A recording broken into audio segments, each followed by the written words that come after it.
हम सभी जानते हैं कि हमारे जीवन के लिए पानी कितना आवश्यक है। बिना पानी के इस जीवन की कल्पना नहीं की जा सकती। पानी का उपयोग पीने के अलावा भी हमारे दैनिक कार्यों में विशेष रूप से होते हैं।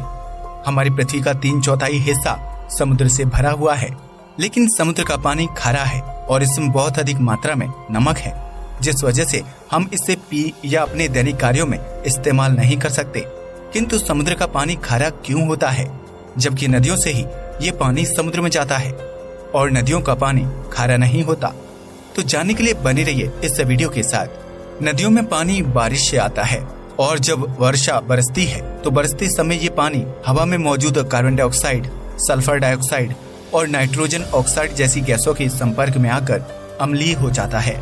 जब ये पानी जमीन, चट्टानों और पहाड़ों पर गिरता है तो बारिश के पानी में सतह पर मौजूद लवण यानी कि साल्ट इनमें घुल जाते हैं, जिससे ये थोड़ा खारा हो जाता है।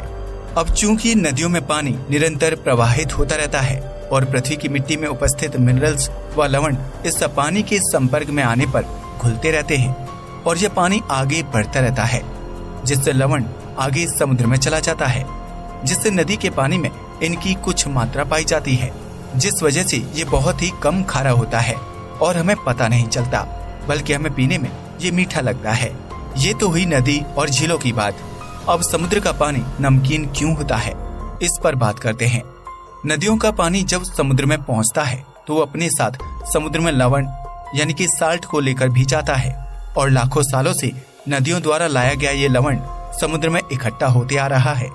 समुद्र के पानी का लगातार वाष्पन यानी कि इवापोरेशन होते रहता है और इस वाष्पन में समुद्र से पानी तो वाष्प बनकर निकल जाता है, किंतु समुद्र में मौजूद लवण धीरे धीरे उसमें जमा होते रहते हैं और यही प्रक्रिया समुद्र में हजारों लाखों वर्षों से होती चली आ रही है, जिस वजह से ये और भी खारा होते जा रहा है। समुद्र के पानी का खारा होने का एक कारण और भी है, वो ये है कि समुद्र में ज्वालामुखी विस्फोट होते रहते हैं और इस ज्वालामुखी से भी समुद्र में लवण घुलते रहते हैं। इसके अलावा समुद्र में मौजूद सोडियम और क्लोरीन की अभिक्रिया यानी कि रिएक्शन से नमक बनता रहता है, जिस कारण भी समुद्र का पानी खारा हो जाता है। जिस नमक को हम खाते हैं वह सोडियम और क्लोरीन का ही यौगिक यानी कि कंपाउंड होता है। समुद्र के जल में औसतन 3.5% लवणांश यानी कि साल्ट कंटेंट पाया जाता है, यानी प्रति 100 ग्राम जल में करीब 3.5 ग्राम लवण मौजूद होता है।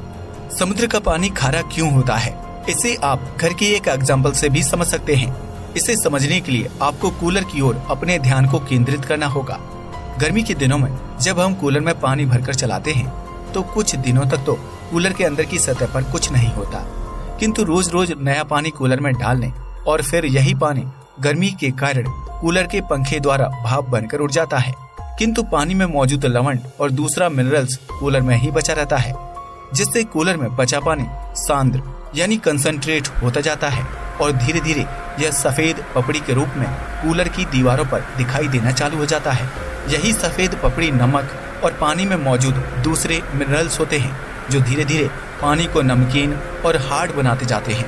इसे समझने के लिए आप यहाँ कूलर में डालने वाले पानी को नदी से समुद्र में मिलने वाला पानी मान सकते हैं और कूलर के टैंक को समुद्र मान सकते हैं, जिससे आपको पता लग जाएगा कि कैसे समुद्र का पानी धीरे धीरे मोटा और खारा होते जाता है। लेकिन अब आपके मन में ये सवाल जरूर आ रहा होगा कि इस तरह तो समुद्र का पानी निरंतर और ज्यादा खारा होता जा रहा होगा। तो ऐसा बिल्कुल नहीं है।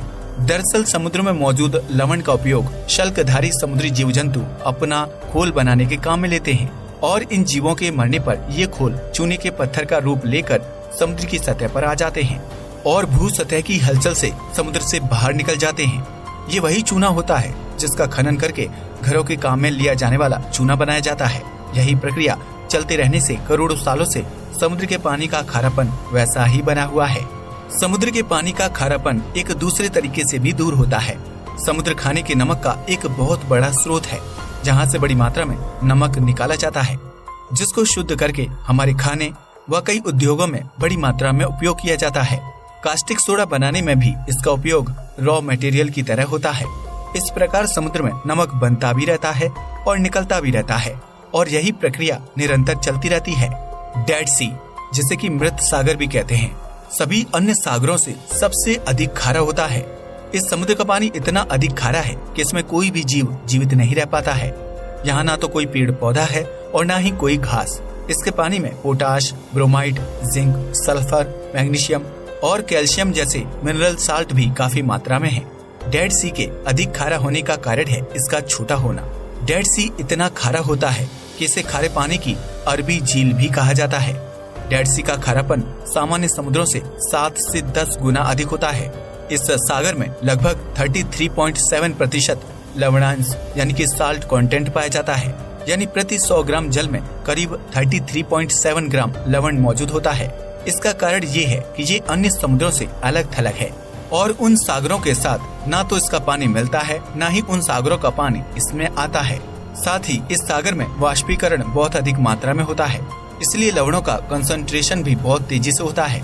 इतनी अधिक खारेपन के कारण मृत सागर की उत्प्लावकता यानी कि बोयंसी भी असामान्य रूप से अधिक होती है और इसकी बोयांसी इतना अधिक होती है कि आदमी भी इस समुद्र में नहीं डूबता है। पृथ्वी के न्यूनतम बिंदु पर स्थित मृत सागर इजराइल और जॉर्डन के बीच है। यह सागर सबसे कम जगह में फैला है। यह अन्य महासागरों की तुलना में काफी छोटा है। यह केवल 8 मील लंबा और 11 मील चौड़ा है। 3 पर्वतमालाओं से इस सागर का स्तर पृथ्वी की सतह से लगभग 1375 फुट या 420 मीटर गहरा है और समुद्री सतह से करीब 2400 फुट नीचे है। यह समुद्र करीब 3 लाख वर्ष पुराना है। इसमें नदियों एवं वर्षा से ताजा पानी आते तो रहता है, लेकिन यहाँ का वातावरण और हवा काफी ड्राई यानी कि शुष्क है, जिससे पूरे साल तापमान गर्म रहता है।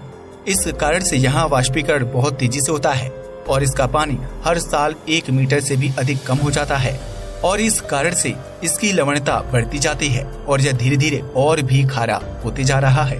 अब तो आप समझ ही गए होंगे कि नदियों का पानी हमें पीने में मीठा क्यों लगता है और समुद्र का पानी इतना अधिक खारा क्यों होता है। आज के लिए बस इतना ही। वीडियो पसंद आया हो तो इसे लाइक और शेयर करें, साथ ही चैनल को भी सब्सक्राइब करें।